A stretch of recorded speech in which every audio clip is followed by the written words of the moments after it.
Okay, this is just for my Hong Kong friends. Crazy. This is why we moved, okay?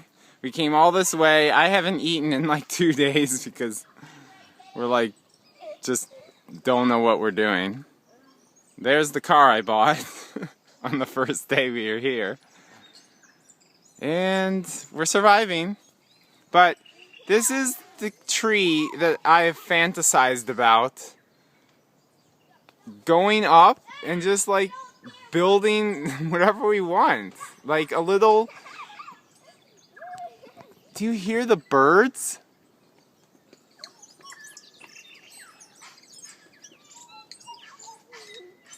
I mean, I am in heaven.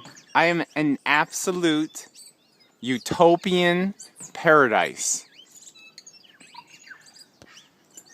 We could have like the Swiss Family Robinson right in this tree. The boys' room could be over there in that branch. The master suite could be up there. Bear Grylls guest room over the net.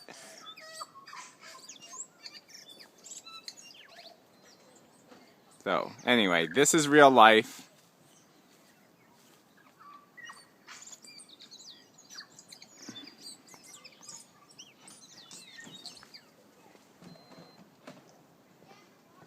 This is real life.